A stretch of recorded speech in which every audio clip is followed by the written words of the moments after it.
Hello and welcome to Football 301. I am not Nate Tice. I'm Matt Harmon. No Nate on this first part of the show today because he is a little under the weather right now. He's not hungover from being out too late. Let me just get that off the record. He is also not injured in any Starbucks reporter fights either. Let's also get that out of the way. Which he would have won. Great to also get that on the record. 100% would have won. Joining me to talk on today's show, a little bit of stuff at the Combine here, is, of course, Charles McDonald. Charles, what's going on, buddy? I'm doing okay. You know, why do you say it in such a melancholy tone? Because I've been staying out too late. That's why. And I haven't been treating my body the way I need to. But it's all good. There are worse problems to have. I'm alive. I'm healthy-ish. Here to talk some football, you know? How late were you out last night? I got home about 4 o'clock. Really? You went the opposite direction because we both left Prime 2 nights ago at 3 o'clock in the morning. I left last night at 2 o'clock in the morning, so I'm trending the right direction. You're actually trending the wrong direction. Yes. Just like this event as a whole, you know, because no one works out anymore. I know. I've got some boomer takes about that, by the way, but we can get to that later. Yeah, well, we kind of touched on it last episode, but I really think we can unleash on it further in this one. But what we're going to do today, we're going to finish the show with a great interview that you and Nate did with our buddy Sam Schwartzstein. That's going to be fantastic. People can check that out. But first 2 parts of the show, I'm going to do a little idiot's guide to skill position players in the NFL draft. I'm still the idiot about the draft. Charles is a certified not idiot. We'll see. and then we're also going to do a little, Charles, maybe some counterculture draft takes, some things that you might want to push back on that the consensus might be thinking. We'll see how that goes. But let's start with the skill position players in this draft. Obviously, I've been thinking a lot about these players, from fantasy perspective, all that stuff, kind of just starting to dive in. It's definitely not the same type of class that we had last year, Charles, right, where there's 6 quarterbacks going in the top 12. There's 3 receivers in the top 10. But kind of just before we go position by position, just overview-wise, how are you feeling about the skill position guys in this draft? I think it's a good class. Especially at running back, honestly. That to me is, and I love it because we just had this big running back renaissance in the league last year. Derrick Henry, Josh Jacobs, Saquon Barkley, even Austin Eckler had a nice little comeback season with the Commanders. And I'm excited that we get, a handful of guys that look like they can be day one starters, instant impact players. Obviously, everyone's talking about Ashton Jeanty, running back from Boise State. I don't think he's running this weekend. He's not working out at all, yeah, which is, I know we always touched on it. It is a shame, I think, back in my day, Julio Jones ran a 4.33 on a broken foot, okay? So compete. Back in my day. In your day. Hey, 2011 is back in my day at this point. At this point, yes, it is. But no, yeah, he's not going to compete. But he's an insane prospect though. Yes, he is. I have been looking, just looking up the stats and the numbers and filtering on True Media. I'm like, am I looking at 2 years worth of production here? No, it's like 2,600 yards in one season is absolutely absurd. When you're looking at a guy like Jeanty, how comparable do you think he is to Bijan a couple classes ago? Is he better? Give the people the frame of reference here. Jeanty is interesting because I don't think he has the top end speed maybe that you want to see from these running backs prospects. I don't know if he's going to be a big breakaway guy in the NFL, even though he was in college, but that was Mountain West. But still, what sets him apart is his ability to just eat punishment, ability to break tackles. Because even if you go back and you look at the Oregon game that they played, one of the first games of the season, or maybe it was the first game of the season, and he kind of trampled them. It was, and it's not just, there's safeties and there's a bad angle, he's breaking tackle. A defensive end hits him in the chest and he's standing up tall and keep running, or a linebacker hits him and he's up and he's still going. I think that translates well to the NFL. And also, the part about sports consumption, and I guess a lot of consumption that I don't like anymore, is how negative people can get, So you go back and you watch that Penn State game where they got their asses kicked for the most part in the playoffs. That was not his fault. You go back and you look at, maybe it was 2.5 yards per carry or 3 point something yards per carry. That's not actually representative of what happened in the game for him. When he had the opportunities to just get a little crease going, he was making some Penn State linebackers look like they played for damn Wyoming, So I think he's someone that's going to have a really good start to his NFL career because, like, when you're in those situations where you're playing in Oregon or Penn State, you're Boise, it's the trench matchup becomes untenable. Pretty quickly into the game. So when it's a more even playing field in the NFL, I think his talent's going to shine. Now, is he going to break 15 tackles a game like he did in college? Probably not. But we've seen guys like Bijan Robinson still. That we saw that the ability to break tackles and elude defenders that translated. I think he can do for him too. Yeah, I always come back to a line that Andy Behrens had about Bijan Robinson this year where he's like, yep, another cartoonishly good game for Bijan Robinson this week or whatever on these recap shows because he's just different out there. And yes. I think Jeanty has a lot of that too. It's so funny you bring up the point about how negative people are. It's the Spider-Man line, right? Where the thing that Which people one? there's a billion ones, but when what is it? He says the thing that people love more than a hero is to see the hero fall, yes. to tear him down, to die trying. Yes. And I think I kind of butchered that, but it's the Green Goblin says to him, the original Spider-Man. Like that is what people love to do with great prospects. I mean, even like Marvin Harrison as a rookie, like the internet was ready, was thirsty, was hungry to like jump on the fact that he was having a disappointing rookie season for the big expectations. And yeah, I mean, I don't, again, consume a lot of college football content, but the timeline was definitely all over that that Penn State game. It's like, can't be the Heisman. I'm like, okay, bro, that's one game where it didn't go his way. Wouldn't have gone that well for a lot of running backs, but I think he's good. I think he's going to have a really, really strong career. And even past Jeanty, there's a Marion Hampton from UNC. I really like Hampton. Baller. You got Caleb Johnson from Iowa. I mean, this class has some really, really good players at the top, I think, at that position. With Jeanty, do you see like a team that you would really love to kind of envision him with? I mean, it's been memed to death at this point, but the Cowboys would be a really good fit. And I only say that because we already have seen it before, kind of like in terms of, do you give Dak Prescott a premier running back? Your offense is going to be damn good, And obviously they have some offensive line issues to fix. It's not like the same offensive line that Dak and Ezekiel Elliott walked to in 2016, almost 10 years ago. Bro, it was almost 10 years ago. Which is crazy to think about. But this is still a good situation where, he would just get force-fed because outside of CeeDee Lamb, he would be the clear option number 2 on the offense. And I think it'd be a good fit for him. It'd be great for your Cowboys hot take from the Super Bowl that they're going back to the conference championship game. I forgot I said that.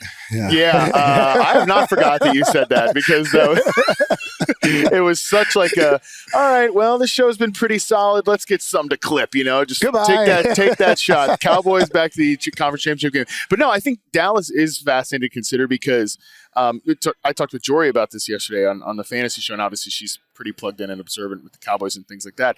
I can't quite decide like which direction they should go down because they certainly need to invest in like a right guard. They could use some more like pieces on that offensive line, but Cooper Beebe was good. Tyler Smith's one of the best guards in the league. Tyler Guyton, maybe he gets going in the new offensive system. Clayton Adams is the offensive coordinator there. He comes from offensive line background in Arizona. So there's some pieces they could invest there, but man, they also are kind of primed to add a running back, to add a secondary pass catcher.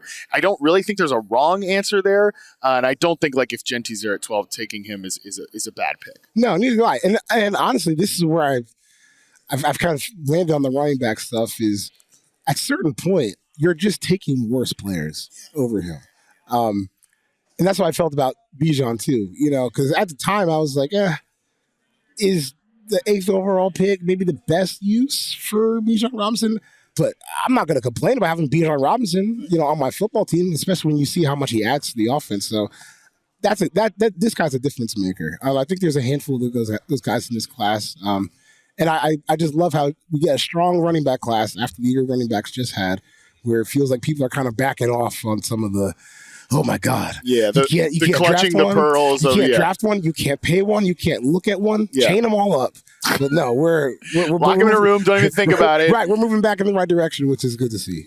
I think it is good to see, and the biggest lesson to me from this past season, we talked about it at the Super Bowl again, was that it's taking these good rushing ecosystems and weaponizing them with great backs. And I think the Broncos could be one of those teams. So when we're looking at past Jeanty at the running back class, you mentioned Hampton and Johnson, these guys, like, are any of them to you like first round players, or is this more like we're going to get a ton of like second and third rounders? I actually think Marlon Hampton has a case. Yeah, for like late first round. But as our friend Eric Stoner used to say, big backs with balance. Yeah, you throw a little speed on top of that. That's all you need. As somebody who comes from the Stoner school of running backs, I mean that is why I really really like Hampton. Everything you just outlined. Yeah, he's a really good player. It's kind of tough though because I forget about it sometimes when I'm watching college football live during the season. But when I actually go back and rewatch a tape, oh man, there's some bad football being played. Oh. But he's one of those guys I think rises above and helps at least squeeze a little bit more than maybe an average running back could out of what's being presented in front of him. There's some bad college football out there, man. Ooh, yeah. I don't know if I said this on the show with Nate, but I know I said it to him at some point when, like, normally my process in the offseason for the receivers for reception perception is doing free agents, then draft prospects, and then I do year two players, like the last year's rookies. I always compare, the original Halo game you like just are smacking your head against the wall, battling the flood for like 3 episodes. Yep. That to me is what it feels like at the end of that college prospect charting. And then there was the level where you go back to that snow snow planet, yep. And then you see the Covenant come through the blasters. Like, oh, thank God! Like these guys, I love killing these guys. This rules. That's like what it feels like to get. They're aliens. So you want to talk about some back in my day? There it is, right there. That's what it feels like to get back to the year 2 wide receivers. To me, to get back to the NFL film because there's just so much rough at the college level. Hell yeah, it's not. See, I told you I have some gaming in the bag. Yeah, some. When did Halo come out? 30 years ago, damn near? Whoa. Let's chill. It's 20. It's probably the game I played the most recently, which says a lot about my video game habits. Yeah, get out of here. Anyways, any other running back thoughts before we kind of talk pass catchers here? No. Cool. Perfect. Okay, let's go to wide receivers then. Again, position I spend the most time with. I've seen a lot of these guys so far. It's not the same level of class as last year at the top. I don't think, to me at least. You tell me if you feel differently. The Travis Hunter thing aside, like I think if he was playing wide receiver, I think he'd be a tier 1 prospect. But any of the other guys, I see these more as like tier 2, tier 3 type receiver prospects. Yeah, Nate might get on you for your. You don't agree with Tet? I don't know. Yeah, I'm like not all the way where Nate is. I'm sandwiched in between. I'm the Tet centrist. You're a tier 1. 1.5. 1.5, yeah. But, to me, he doesn't compare to, like, what we were talking about, like Marvin and Malik and even Brian Thomas last year. Because I think we had Brian Thomas in our top 10 by the end of the time it was all over. I just don't think he's that quite level of player, but I still think he's an X. Oh, yeah, 100%. It's a rare skill set too, because once you get down the board at receiver, again, Hunter aside, it's Luther Burden, mostly a slot guy. Matthew Golden, I don't quite know what to do with him yet. Neither do I. Egbuka, he's definitely like a dirty work slot guy. There are some, like Trey Harris is an X, but he's more of like a day 2 player. So yeah, like that. And again, even going back to not last year's class, but a few classes ago with like Drake London, Chris Olave, and Garrett Wilson. The reason I loved London and he was my top prospect now was because he was that X. Yeah, he's I prefer Drake London to Tet. Same. Oh, London is a tier 1 prospect. Yes. But like you said, it's a tough skill set to find. It's certainly more valuable than all these slot receivers that you're just kind of rotating in and out of your offense. So I like him. Trey Harris is interesting to me because I like that Ole Miss offense. It's not real. It's just like, okay, because we're talking about like Jackson Dart, right, as a pro prospect. Yeah. Go look back at Lane Kiffin's history, and I'm talking entire history. Yeah, which is spanned 20 years now. The best quarterback he's put into the NFL is probably Matt Barkley. Oof. I mean, dude, he had Matt Corral. Yeah, but Lane, Nate says there's a lot of similarities with Corral and Dart. It's the same thing to me, down to the jersey number. But I mean, Lane's not here to produce great NFL quarterbacks. He's here to call cheese money plays that can score a whole bunch of points. No one's learned anything, but you had a great time at the end of the day. Yeah. So just for clarity's sake, in the games that I've charted for Harris so far, and I'm not even close to done the full sample. Mm-hmm. I'm still working through it. But the games I've charted so far, I've got him at 57.1% curls and screens. Like that is as fake gets. Well, it's not Art Briles Baylor. It's close. But it's close. We're in the same zip code there.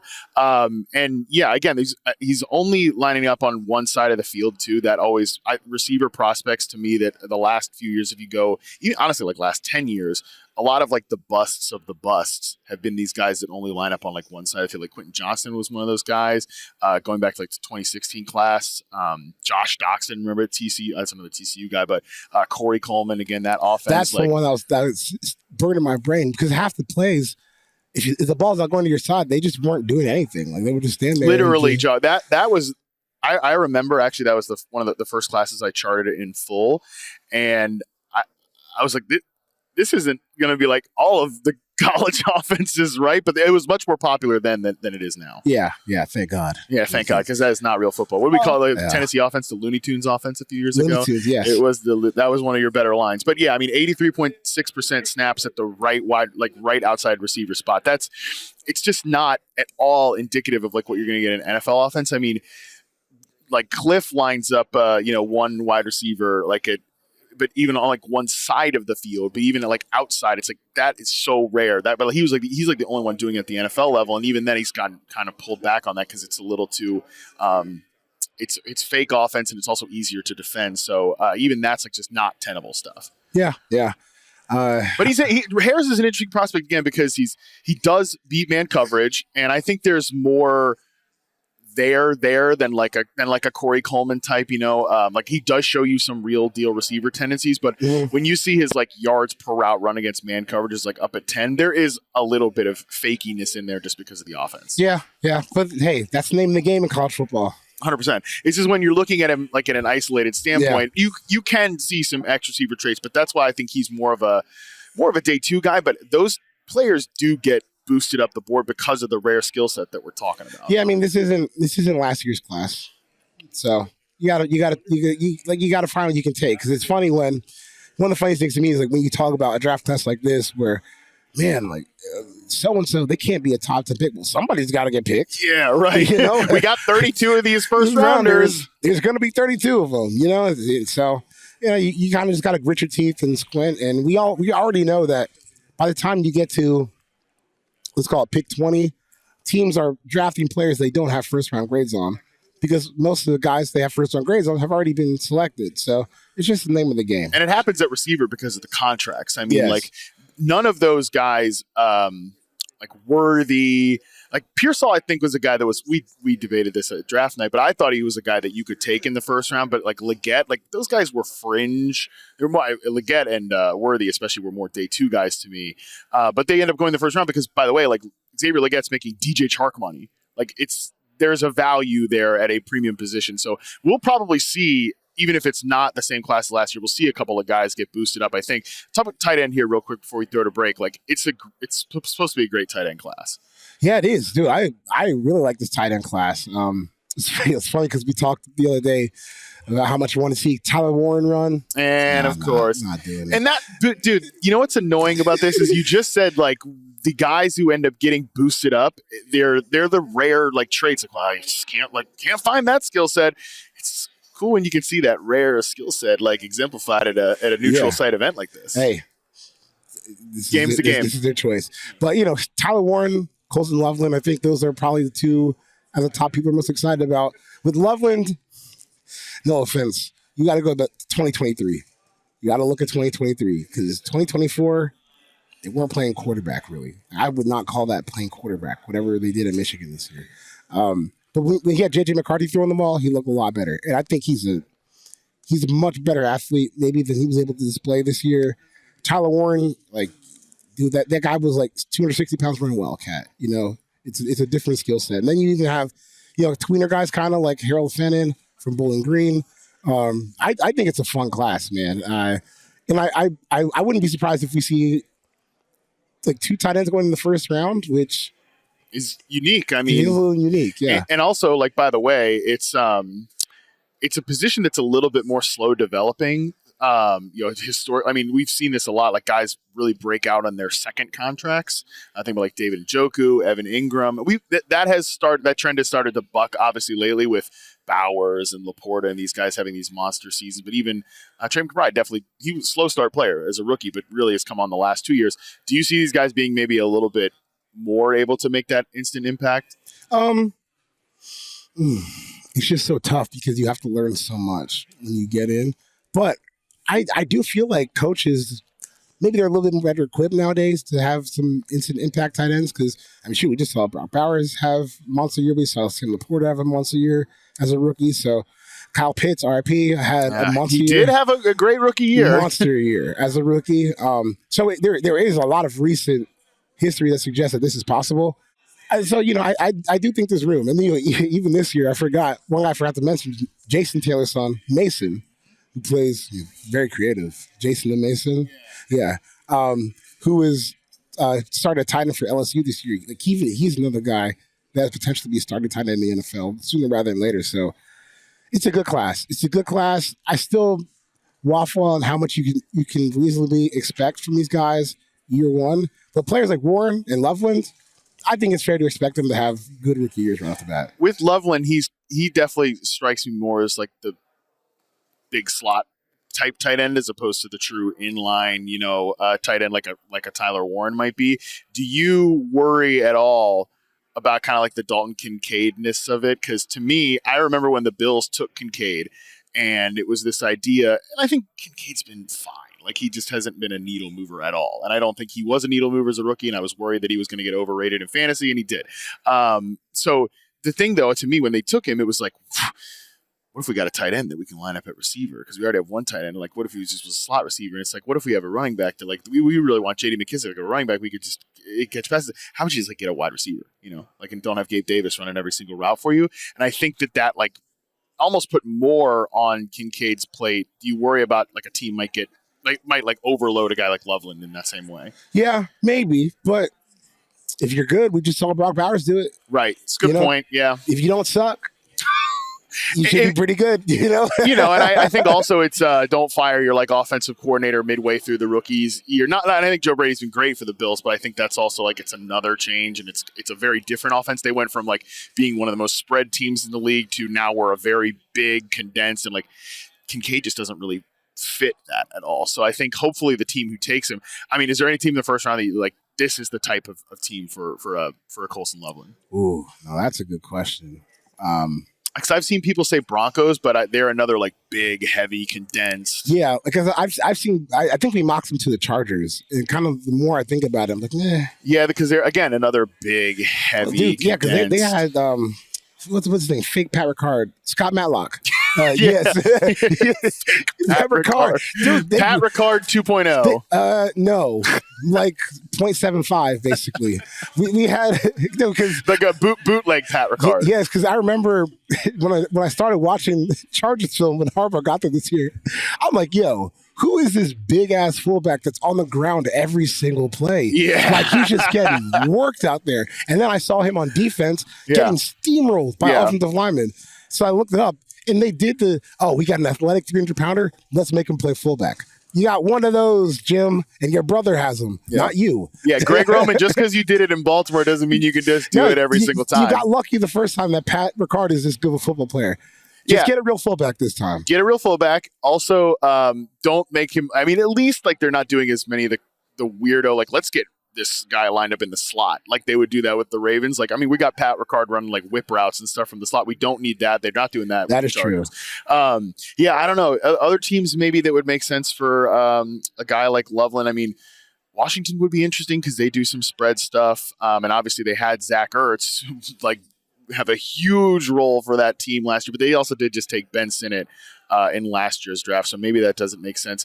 I think Chiefs, if they're looking for like the heir apparent for Travis Kelce, that would be a good one there. Yeah, that would be a good one. It's funny you say Kelce because I was thinking, I feel like one of the worst things that hurt Dalton Kincaid was people giving him Travis Kelce comps before the draft. Yeah, like let's slow down. Let's slow down. Maybe coming back to not retire in 2025, Travis Kelce, not prime Travis Kelce. I was just talking with EJ Snyder about this on the show that I just taped before this. when you're doing comps, you got to like say the specific range of a player's career. Because like you say, Travis Kelce, are we thinking like Hall of Fame version of Travis Kelce, or like the one we just saw? The one we just saw in the Super Bowl and whatever we're going to get this year. That's not even a draftable player, maybe. The one we just saw in the Super Bowl? Yeah, but he was sick. Didn't you hear? Okay. Had an illness. Yeah. The illness, 35 years old, that's his illness. It's a tough illness to come back from. It's only going to get worse, too. As my buddy Scott Pianowski says, the cheese, once it goes bad, it doesn't get good again. Okay, let's take our first break. We come back. We're going to talk some counterculture takes and an update on a very big-time prospect in this draft class right after this. All right, we're back. Charles, we talk a little counterculture takes here, whatever the hell that means. But before we do that, we do have to touch on the Abdul Carter situation. Again, he's top prospect. Is he top on your guys' big board? I think Travis Hunter's number one. Okay, fair enough. But he's certainly in the top 5. I think Nate had him ranked 2. I had him ranked 3 or 4, something like that. Yeah. Okay, but he's badass. He's a candidate to go number 1 overall. Last night, we're all at High Velocity, one of the 2 or 3 bars that everybody goes here. You get the alert from Adam Schefter, ESPN last night. You got a bunch of dudes looking at their phone, 3 drinks in. Like, what is a stress reaction versus what is a stress fracture? Reportedly, he's not going to require surgery. Does this sort of maybe affect his draft stock at all? No, not at all. No, okay. no, I didn't even get the sentence out, and he says no. Look, here's the thing. There's no pass rushers that have his peak plays in this class. Like maybe if you're projecting like someone like Mike Green from Marshall, he could be that at some point. I think that's reasonable, but you're already here. And assuming this is not a serious injury, if it doesn't require surgery, I'm assuming it's not like no serious injury someone could have. He's still a candidate to go top 3 or still maybe even be the first pick in the draft, depending on what the Titans are feeling. I do think he's interesting in the sense that he ain't Micah Parsons. All right. Yeah, I was gonna say, kind of put him on like the pantheon of like edge rusher prospects. I know Parsons is weird to talk about because he was kind of like a hybrid-ish player. When I was watching Parsons, I like put his hand in the dirt. Like good call, buddy. we got a 4.3 damn near 260. No, you're coming after the passer, buddy. Abdul's not nearly that big. Gotcha. Okay. He's closer to like 230-ish. Yeah, he weighed in at 240, 248, I think. 248? Really? Because when I watched him play, I was like, man, I was a little concerned about some of the like the ability to like drive through offensive linemen or be big and play up to that. So, maybe he's not. I'd be interested to see like how much of that weight sticks on once the actual pads come on, because this is much different than playing a football game. But he's not like the biggest pass rusher in the world, and I think you can see him like, I don't know how to describe it, but he can get stuck in an offensive lineman's belly button, for a lack of a better phrase. But man, when he gets that burst upfield, it can turn the corner. It's some pretty special stuff. So, kind of like how Cam Ward is being helped with. There's no other quarterbacks really, so hey, someone's got to be taken. I think that to a lesser degree is going to help Abdul here, because there's no one here. Like he's consensus edge one, basically. So that's gonna play in his favor. Yeah, Teron Davenport, a great writer, covers the Tennessee Titans. He was at Abdul Carter's media availability, where he said he's 248 pounds and that his goal is to play at that weight. And Carter said, quote, "I ain't never been too small for anything in my life." Yeah, checks out.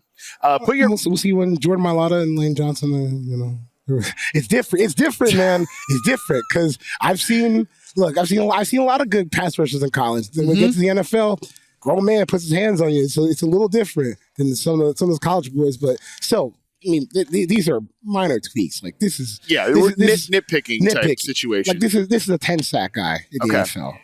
If he can stay healthy. If you're Tennessee, first pick overall, where are you going with that? I'm trying to get down first. You're trying to get down, and it sounds like the talk, at least the people I've been talking to here, think that the Giants are going to make that trade up.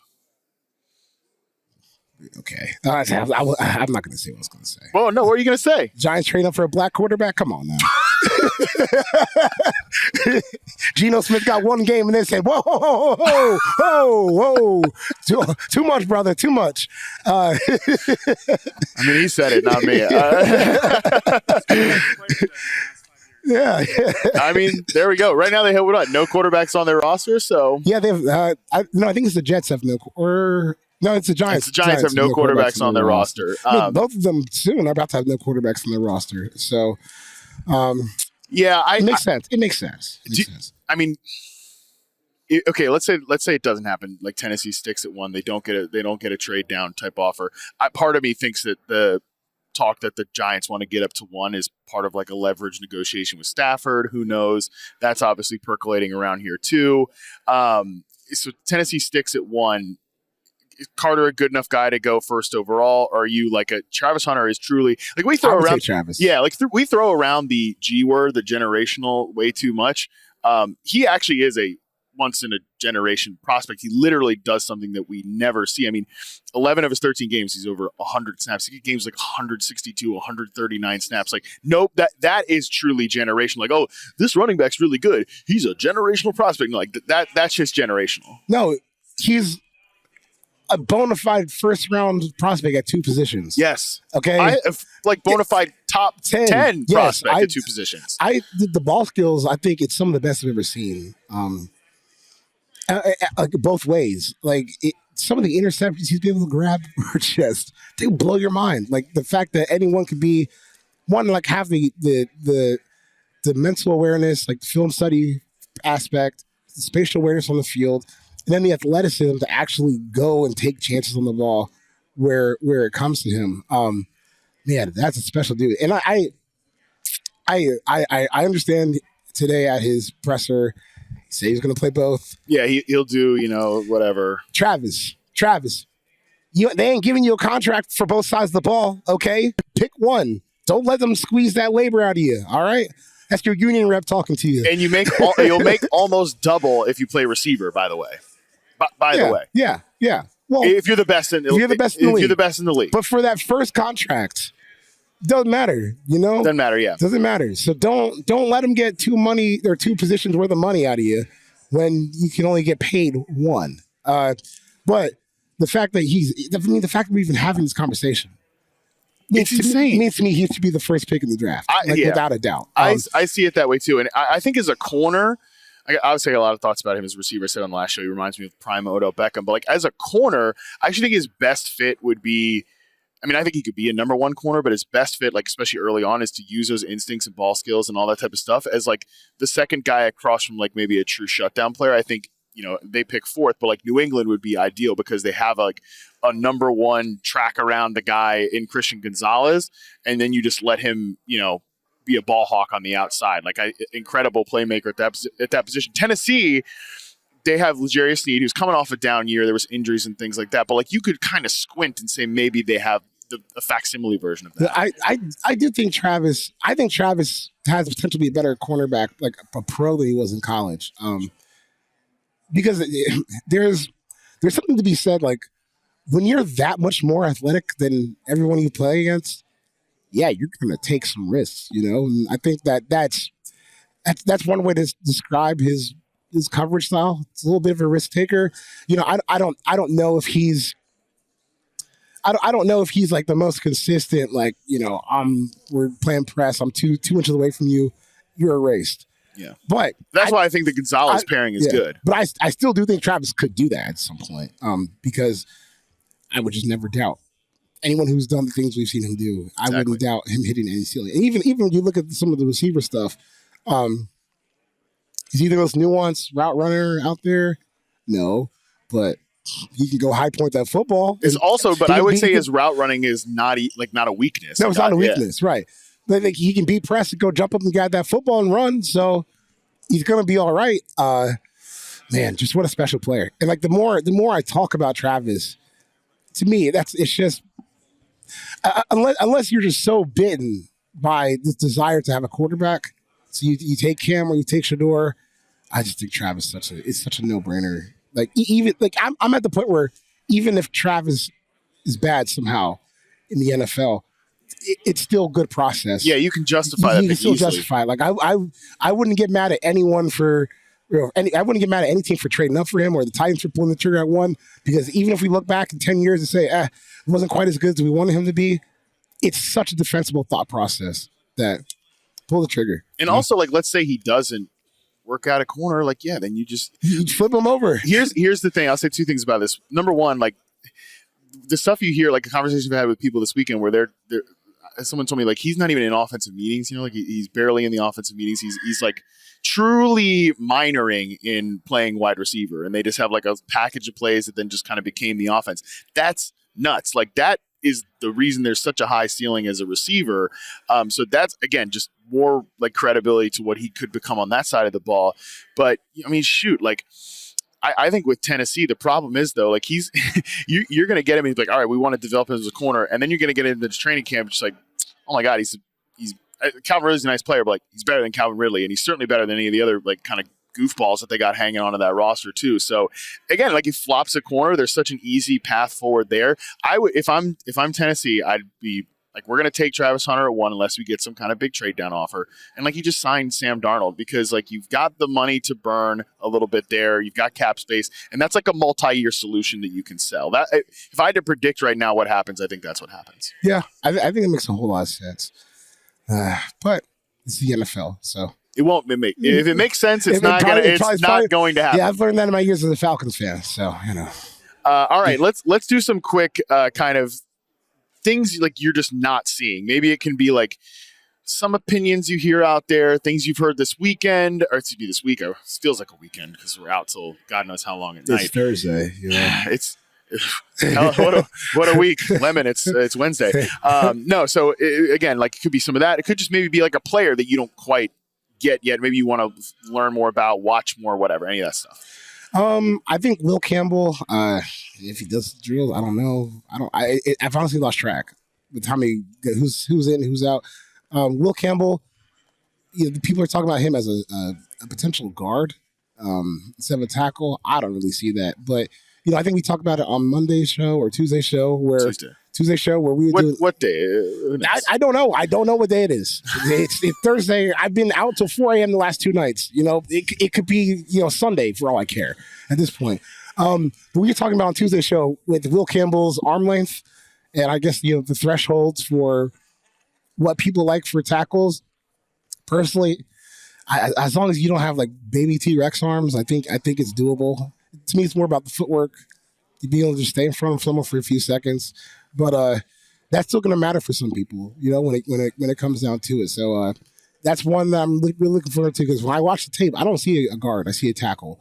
And like you said the other day, we watched this guy start a tackle for 3 years at LSU.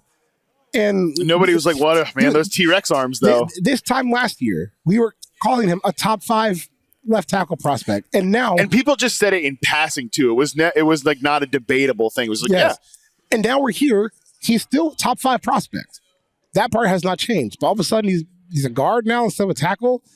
Like, he's still a top 5 pick, even though you want to play a position we've never seen him play before. I don't know. Because to me, that would be a stock down.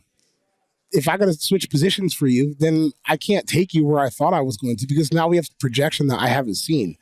But I just don't think people are thinking about this through enough, which is true for a lot of things. Yeah, which is also, by the way, like 4 or 5 New England Jags, like those teams need tackle help. I mean, shoot, I guess even you could throw the Giants in there too, but I guess they're trading up for one for Cam Ward. I don't know. But yeah, no, I mean, I think that's a good point. I think he has all the skills to stick there. And again, yeah, I mean, watching that offense last year at LSU, you never thought like, yeah, that tackle's pretty good, but he could probably kick inside the guard. But it is just the arm length question. So we'll get those answers here pretty shortly, which is great.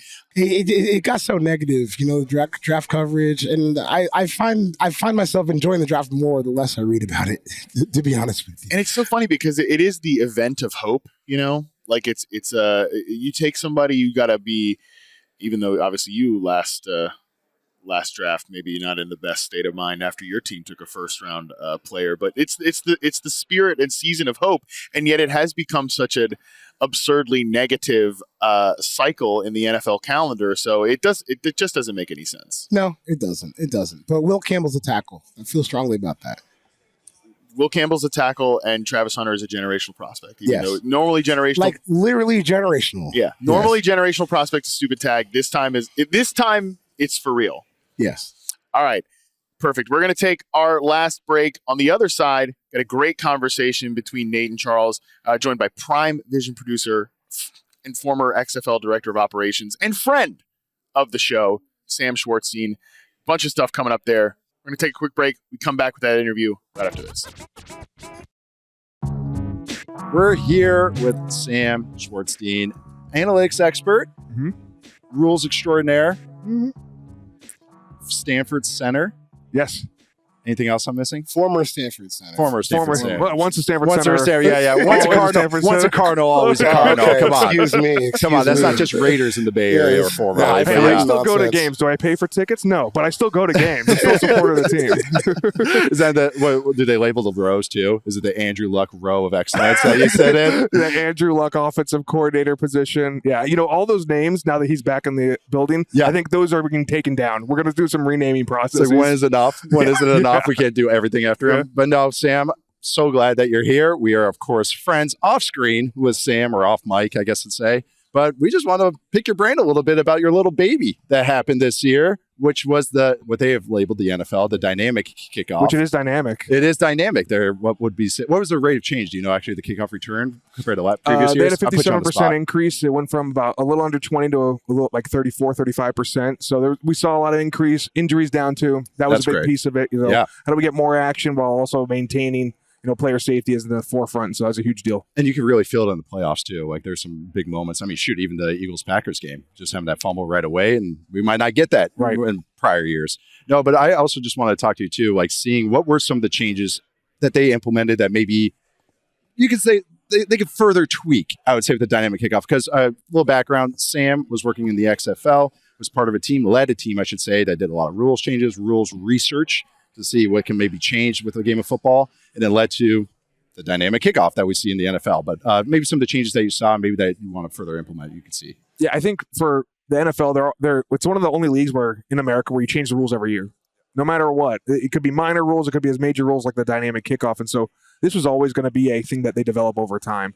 And I think what I see now, there's rumors out that they're going to move the touchback to the 35 from an incentives point of view. When I was building out our version of it at the XFL in 2018, it was all incentive driven. So I'm going to give you all these rules. Some of them are going to be wacky. Like I had out of bounds kicks going to the plus 45, which really you never saw a team kick it outside the numbers. Right. And so that was the focus of it. Like you don't even get close to trying to kick it out of bounds. The plus 45? The plus 45. Are you a sadist? Kind of. It came from a point of when the legal procedure in the original touchback, when it was a 20-yard penalty from a touchback. And so I took the same concept because I had the touchback at the 35. Here's a 20-yard penalty. Was it also the first place you're more likely to score than not? Just so happened to be. Were we trying to manufacture offense? Possibly. See, Nate, people don't realize you've been in the minor league football game. Yes, I have. One of our things we bond on, so you kind of know. Yes. Manufacturing offense is a big part of these leagues. Yeah. And so it's good that the NFL didn't take that, right? And so they had the two returners and different things that they can do. But I think monitoring the incentives, and it's something they originally had, was the touchback at the 35. It got changed in the last minute. So I think being able to now know they've seen it, hey, it is healthier. Let's make sure we get this a little bit more action on this play, and more often are we getting returns. Yeah. Do you like your job? Do you feel like a hero? When you see all of these injury numbers going down, like how big of a factor was that for the changes in the kickoff? Look, I think that from the 80s to this. No, I mean, I love it. I love it. Like I played frontline kickoff, man. I wish we had this when I was playing ball. Because there's nothing worse when you sprint back, and you turn around, and you got some person with their hair on fire, and you're turning right around, and you got to catch them in the chest. So it feels a little bit more fair for me. I think that's probably the biggest thing I'm most excited about is like guys getting to have the playback in. A close friend of mine, Michael Thomas, we played together at Stanford, was a nickel in the Bengals team. I covered him with the Giants. Awesome dude. And so when we were thinking about testing this, he was living in Houston at the time. He came to Austin at one of our testing sessions, and he was one of the biggest proponents inside the NFLPA because he knew how important this was for a guy who was a special teams captain, special teams nearly a Pro Bowler. Like he was important. This is going to be a play that will make us safer, but also let us still play the game. And I think, to me, that's probably the biggest thing. No, do I not feel like a hero? No. I feel like the NFL did a great job implementing something that they saw a good change. And it's what makes it a different league than the other 4 major sports in America, is that they will adapt and will get better. Yeah, and I also like, too, is that you can sense, as a kind of like scheme guy, you could kind of see some of the run game stuff kind of get really implemented. Old kickoff was just power, basically, right. Essentially. So now seeing actually some of the movement and all that was really cool. Was there also one change that we had in the AAF, the minor league that I was in, that went bankrupt after 9 months? Hey, 20 months over here. Yeah. Charlie episode. Right? Tom Duncan. We don't go to Top Golf, do we? Oh, my God. Monorail. No, but we did an onside kick change, which is something that was a big difference that we even see in the NFL, where basically you have to declare that you're doing the onside kick. What was the change that you guys had in the XFL? Because I believe we were 4th and 15. So I watched a bunch of the AAF scrimmages. Yeah. Ask me how I got the video. I'm not going to tell you. But and you guys had a scrimmage in the AAF where you had the 4th and 15 conversion. I've actually not been a proponent of it, in large part due to the big guys were on the field for 28 straight plays in an Atlanta scrimmage. You were with Atlanta, right? Was it your game? Yeah. And so I realized, like, okay, because there's also in that league, you say they were on the field for 28 straight plays, because the extra point was also always a 2-point conversion. Okay. And so they had a 15-play drive, extra point, the 4th and 15, convert, and now they're doing another drive. And the big fella's got to come off the field. Right. Yeah. And so I was really nervous from a player safety point of view. What I did That's a great point, though. Like I was part of that freaking game, and I have never even thought about that because that's the big fella's never done a 30-play drive, and so maybe with the field goal extra point, it could not be as big of a deal. But because I was also a scrimmage play extra point, I was nervous about that, having the big fellas on for too long. And so what we did was we did the onside kick. You had to declare. It was from the 30, so even if you got the ball, it wasn't a great spot to get the ball because our kicker was at the 30. And you could do it any time, but to get the return percentage up from 2% to around 10%, I added the 10-yard run-up and the overload back in. And because it was such a rare play, yes, it had a dangerous component to it from before, but if you also make it so it's like the high school rule where you can't touch it in certain points, the first guy can't be the first one to touch it, you can't engage before the ball's touched. Yeah. Like there's other ways to make it safe. I got the return or the expected recovery rate up to 10%. And so that was a big component of where I wanted to keep the kick in the game. Yeah. But hey, we got to have the recovery rate above 2%. Yeah. Right. And that trade-off is so people can't game the system and just go like, hey, onside, because all the yardage differences, right? Because that's where my brain goes. The big loopholes. The big problem was there's a loophole that the NFL still has in their rule. And there's multiple loopholes in the rule. I'm not going to give them all of them away. The teams ask for them. But one of the favorite ones is I have a dumb rule in the onside kick part of it called the backboard. Okay. Where you could not elect to onside kick and have the ball travel over 20 yards. Okay. The NFL also has that rule. But they implemented a rule so where you could only onside kick it in the fourth quarter when trailing. Wait, what happens when the ball travels 20 yards? I actually don't know this illegal rule. procedure. Okay. So this happened in the Tennessee Titans, Miami Dolphins. Oh, that's right. So you make this invisible backboard. Now, you're never supposed to see it. You're always supposed to see. I was giving them all the offensive Kevin Kelly out of Pulaski Academy. He was the onside kick innovator there, where he was the high school coach that never kicked it deep. Yep. And so he did the watermelon kick, which is a much safer version of the onside kick as well. So I was trying to get the coaches to do that one as well. And so you have those two features involved with it, and you're trying to make it a safer play. But the NFL has the backboard still in there, which you technically don't need it. Because what I wanted to avoid is a team to elect to onside kick it and then just kick it deep. Boom it. Yeah. So I had to have some sort of disincentive with this backboard feature. The NFL doesn't need it. They still have it, so I think they might review it again after the Tennessee-Miami game. Or they might get rid of you have to elect to onside, because we saw in the Super Bowl, technically Kansas City was in onside kick scenario to come back, but they could not elect to onside kick because the fourth quarter hadn't happened yet. So I had it. There's also funny one. Onside kicks are third quarterbacks now. They say. Right. Funny one. My onside kick anytime rule was also because I was nervous about wind. So if a super heavy wind game, which we're playing MetLife Stadium in February in 2020, I was worried, what if we're going to have one of those gusty games and no one can make it into the landing zone? And so I had this onside kick was my bailout.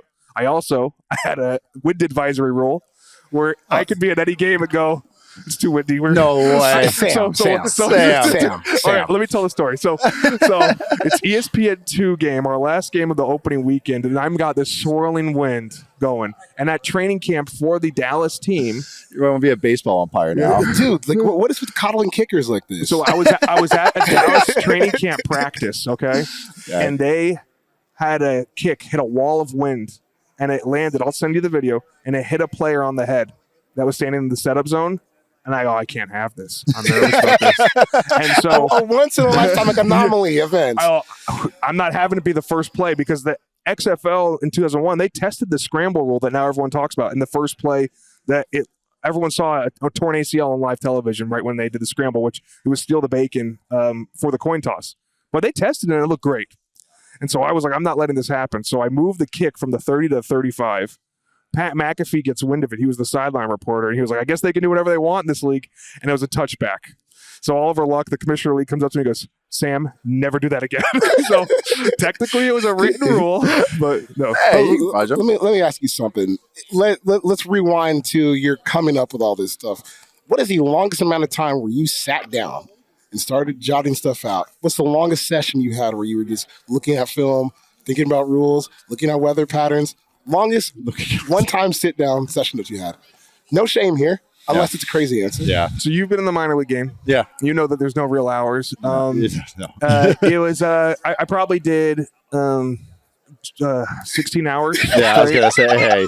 Look, I'm trying to be good. I'm like, I really didn't. This I really is a guy didn't bring it that home. got through Stanford finals week. So, yeah. I didn't bring it home, really, which was important to me, but that means I also didn't go home quite a bit, close the place down. So I think, look, like when you're doing that kind of stuff, and just like with what we're doing at Amazon now, like you're doing like pretty groundbreaking stuff that hasn't been done before, and it's got to work. So I think that's what I wanted to ask you too. Like how this work you've done in the past, how do you think it's helped you with your job that you have now, doing the broadcast for Amazon? I have a pretty strict process that I do. So when Oliver asked me to come do the league, I had a product development background, working in Silicon Valley, and Vince McMahon had known whatever he did in 2001, he used to do the opposite. And that was enter me. So it's not going to be off of So it was the opposite of you. Yeah. Dick Buckus? It was like, hey, we have this idea, let's do it. So even something as small as they wanted a black football because I thought that'd look cool. Oh, and then think about that. We play night games, and you need to have white laces so that you can see the ball flying through the air. So they had to repaint the silver laces to white laces before the game. Also, when you paint the football, there's such a grip aspect to the football from throw catching. They ended up having to sand the footballs in 2001 down in the shower to get it to a good feel. So like I did like 8 rounds of football testing, leather testing on different things we could do, product development process. So I have a process that I like to do things, but also like surrounding myself with team members that can do the things I can't do, right? And I try and be really good at what I can do and not do anything I can't do. So whether it was Eric Galco at the XFL, Justice Mosqueda at the XFL, or now Alex Strand's the coordinating producer, Scott Carpin's the producer for our Prime Vision show. We have Dan Pulowski, who helps me on all the product and management side of what we're doing on the science side. And the science is so high level. It's a higher level than anything I've ever done at Amazon, whether it's defensive alerts, defensive vulnerabilities, the different methodologies we're doing. There's such a huge team aspect to what we're trying to do, which is what probably the thing I love the most about Amazon is like, I've never been surrounded by people that are so invested and so smart at what they do and care as much, right? Because you've been in the business, you've been in football, you guys both been around football. Like some guys are in football because they want to be in football, but versus like you got to be passionate about this stuff to kind of achieve have the fun things. with it. Yeah. Well, and you just mentioned the defensive alert stuff, which I want to talk to you about. What I want to ask the background of it, but I also want to say what was your highlight of that system or that alert system discovering something that maybe you didn't find? Because there's a couple times they'll point out blitzes. And I'm like, wow, it got there like a second. Well, it got there like a second before a movement happened that would unfold it like from a quarterback or a center's perspective. So was there one of those plays? I know you've tweeted a few, but one of those that you're like really proud of. They're like, wow, because maybe a Todd Bowles defense, defense that pointed out. Todd Bowles. He's a system breaker. We're still trying to figure out the condensed formation corner blitzes, which was a big topic of conversation. The AFC Championship game. Everyone's trying to get the tendency because they don't do it a lot. It's not going to be picked up as much, right? And so Like on fourth down and with the season on the line. Yeah, right. Yeah, maybe we don't go quads. Dead split to the boundary. Maybe we go 5-man protection on 4th and 5. We got some blitzing team. I love my way to avoid the discourse is like, I'm going to talk about the protection because no one's going to get mad at me about this. Right. Well, like that was a funny thing because what I find is for the people listening, and Nate, you've probably brought this up on your show, like sometimes it can be a bunch of if-then statements, right? Where if I have 3 eligibles, but there's 4 coverage players on that side of the field, this is where I'm liable, right? And so we built a lot of the basic stuff, and how do I do box count, field pressure versus not, team tendencies, and when we went to the AI model, it crushed. And one of the beautiful things of it is like it's picking up zone blitzes that break those rules of like, hey, there's 3 over here. They should not be able to blitz. They still do, but they're doing a full defense rotation. Yeah, and guys are bailing out to overcome that. Yeah. And you're thinking it, and then when you combine it with coverage ID, coverage ID will have a player following a motion. A coverage player will follow a player in motion, so that's the man indicator everyone gets, and it never wavers from zone. And the thing, it's kind of was a man indicator. Now they've right. And like defenses are tricky. Matt Eberflus was one of the first people to really do this. I'm going to follow and play coverage off of that follow, and I'm like, those are the things that would really bother me. I'd come back to the sideline, and Mike Bloomgren is my offensive line coach. He always would get on to me because I would be like, they're not allowed to do that. And he's like, there's no rule. They're supposed to be cap sound. Like playing against Fangio's defense in practice, it was like we called this blitz the triple stuff, and I knew it was coming every time their mic would be exactly head up on me. Oh, and then the safety triple stuff, and it's 3 and 2. And he would beat all the 58 full slides. He would beat the half slides. He'd beat everything. And I'm trying to argue with my coach. He's like, they're allowed to do that. Yeah, like they can do funky stuff. No, but in practice, it's not fair for you guys to blitz me like that. Right, but there's 11 gaps, and they have to cover them.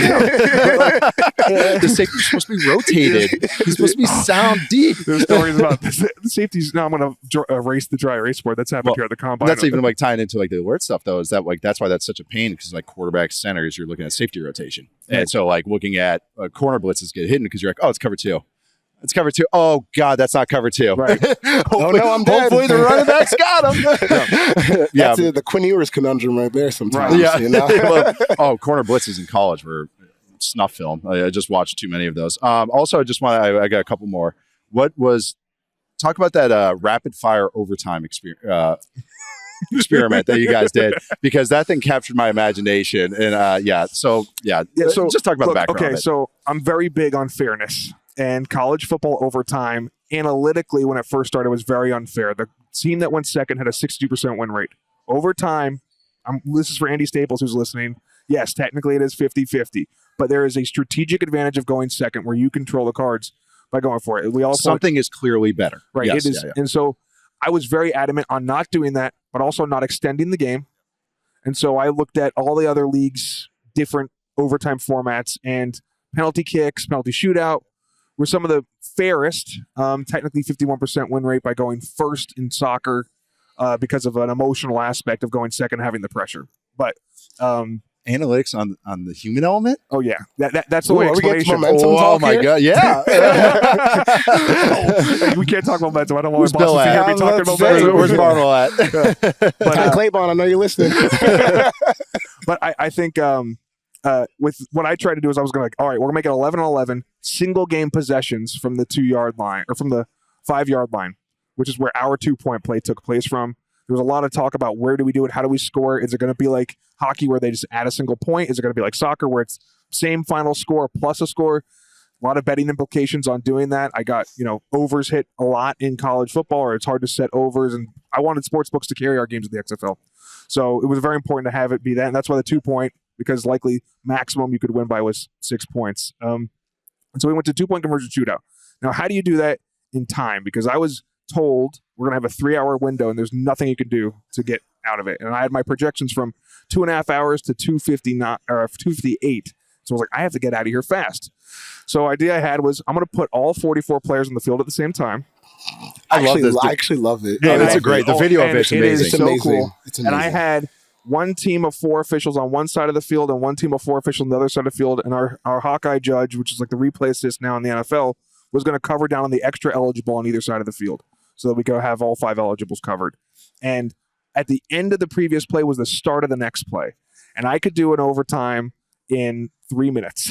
And it was so good on our first test that we thought about, what if we started the game with it and the score starts there, and then we have a game play. First blood. Because it was very good. And then Fox, when they saw it, they were like, no. And we need to have time for replays to go through. And so we ended up implementing a 20-second play clock before. But there was questions about how do you score if you have a pick six or whatever. So I wanted no defensive scoring. And then you have to deal with defensive penalties, single play possessions. There's always going to be penalty issues because now you're influencing it. So if you had you had automatic replay the down on a defensive penalty. Any subsequent defensive penalties, automatic score. And so now you're playing really soft defense. Yeah. Great for me. Yeah, I was going to say points up. Points go up. Points up. Stock go up. But this is sickening. Yeah, I love this. I know. I'm just like, I just want to point out, you're talking about fairness, and you said you're trying to put the ball at the plus 45 after a missed kickoff. Come on. And I play soft defense in the end zone. I needed 50 total points scored in 2 hours and 51 minutes. You said no more cover 0 at the goal line. Yeah. Well, so that's difference. We'll talk another rule. I had blitzes in the XFL. Yeah. And so AAF did not have blitzes. We had blitz rules. Yeah, you only can bring certain ones. And I watched. It stunk. It was. Wait, hold on. Which blitzes were you allowed to bring? So they changed it. It was originally only a 4-man rush, and then they're like, well, we got to be able to bring something. And then you only could blitz from the box. So you couldn't bring like slot pressure or anything like that. And if any outside player entered the box, they were the only one eligible to blitz. And so you would have quarterbacks changing their reads based off of that enter. But then it's on the official to actually call this it. This is the actual issue. Okay, that seems like really hard. We played San Diego, and they implemented this rule, and we had like 3 times they called illegal defense on us. And it was a 15-yard penalty, like automatic first down. And it hit us 3 times. And it was like, this is legal. Like, you guys said this was all good. Like, it was just a simple, like, mic pressure. Yeah. And it was like, And so that was my problem. So what I did instead is I had coached a player, no shutoff switch, in all the skill position players and the quarterback's headset. And so now you can just call it the blitzes to the quarterback. And so that was the big issue. So we had actually a lower sack rate than the NFL, and we had fewer and we had better, more explosive plays against blitzes because of my research. I was going back and forth on it because every coach is very adamant about how blitz restrictions. I was like, I need to generate explosives. At the time, explosive play rate was the number one indicator that you're going to have a touchdown drive. And so I was really trying to manufacture explosives. It was a Kevin Kelly thing. Brian Bellick, too. Yeah. It's like any 15-yard play. So that's why it's spot foul pass interference. So there's a lot of things I was doing to just give us the tools to have explosive offense. Juice the system. Right? And so we had a true 3-yard RPO rule. Okay. So you could go full 3 yards. It wasn't 1 carry to 3. Yeah. You could go full 3 yards. I was like, it's going to be easier to officiate. I'm like, guys, this is early RPOs. I guess like mid-early RPOs. Like, run these puppies. Please. This is cheating. Yeah, cheating. All right, we'll wrap up because I know you got to get out here because you're a very popular man. You're basically Dork Elvis around here. That is true. Yeah. Any Jim Harbaugh stories? Come on, Sam. Which ones do I do? How do I do this? So I loved your one about the union. Okay, that's all right. That's a great one to put, especially with now players getting paid. Correct. And different things. So it's a safe space now to talk about. So at Stanford, the way we do is a quarter system. So we have training camp, but then we have like training camp 2.0, where we are technically under the 20-hour rule limit, but we don't have school because school hasn't started yet. So what we would do is we'd have a 15-minute block at 7 a.m. to roll out. Hey, their next meeting is not till 9:30. Might as well watch some film. It's voluntary. But it's voluntary. It's voluntary. You have a choice. The strength coaches will just guide you to the meeting rooms. We're here. Oh, we're all here together. Okay. So, there was a big thing about like, how do we get more time, right? Was his big thing. And then so one time he came into the meeting room and it was when school had started. And so now we have that extra time. And he goes, you guys are smart Stanford men. You guys should be the ones to do it. You guys should unionize. And we're all like looking at each other like, he goes, you need to fight for more hours. We do not have enough hours. 20 hours is not enough for us. You need to have more hours to do it. And we were like, if you could see Doug Baldwin's face. You need to unionize for more work hours. Yes. And so he was early on it, but he was like, he was early on it.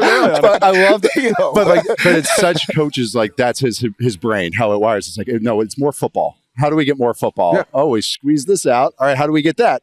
A union. Hey, you guys could do it. Just why don't you fight for that? And I think Coach Harbaugh is unbelievable coach. You think he's proved that everywhere he's been. Absolutely. And I think it's that ability to want to compete and want to find ways to compete, that like I feel like I have in me. And I feel fortunate to have been around that through osmosis, to be able to have someone that will like, how do I find a way to make it so that we can be the best football team we can be? Which, those teams that year, we did not go to a bowl game, but, we had a lot of energy and we found power. We only had 2 ways to run power. People don't realize that. We had no weak side power and Power King, and then Greg Roman came in. It's just for me. Yeah, this conversation is just for me. I'm like, brought it in. Like, man, and then you watch Wisconsin film, and you're like, hey, that's pretty good. What's better than 1 puller, 2 pullers? What's better than 2 pullers? 3 pullers. Triples are best. Triples are best. Sam, thank you so much for joining us. Make sure to check out Sam on Thursday Night Football and everything else he's doing. Apparently, you're into NASCAR right now. Oh, I'm loving NASCAR right now. Yeah. But Sam, thank you so much for joining us. All right. It's going to do it today. Going to close it out. Charles, appreciate you, buddy. Shout out to you. You ready to get home or what? Yes. Well, too bad because we got one more show that we're taping tomorrow, and then you get to leave. Oh, you're here till Saturday? Saturday. We'll see about that. Ooh, an air of suspense left on the show. We will see if Charles makes it to Saturday, but we'll be back. This show will be back on Monday. We're going to have a little special mock draft episode, a little crossover between us and the fantasy show, which is just kind of weird because I'm on both shows. So is it right? Isn't every like the brilliant producers that we work with, like Colin here? I mean, the brain, yeah, he's okay. The brain on this guy, He'd pitch it as a Yahoo Fantasy Football 301 crossover, but like, isn't every episode a crossover because I'm on both shows? Who knows? Yeah. Sounds good for branding wise. But anyways, so crossover. That's the next episode coming up on Monday. In the meantime, at Matt Harmon _BYB, at 4Verts. Follow Nate, obviously, at Nate _Tice. Shout out to Nate. Hopefully he's feeling better. Yeah, hopefully he's feeling better, and hopefully he's fighting for our honor in Starbucks all across Indianapolis. I mean, let's hope so. I don't know though. Nate? He's like too jovial to fight, I think, but we'll see. Yeah, I would be up Ian Rappaport. All right. Well, on that note, that's going to do it. Send in your questions to football301 at mailbag. Football301 mailbag at yahoosports.com. Ask Charles who he wants to fight in the media industry. Well, everyone knows who I want to fight. I have one main nemesis, and he's been vanquished. You can leave us a 5-star review on Apple Podcasts. You can also subscribe to us wherever you get your podcast. Rate the show, all that stuff. Thanks to everyone behind the scenes. We've had a great crew here. Colin Brennan, Adi's here, everybody. It's been great. Until next time, thanks for listening.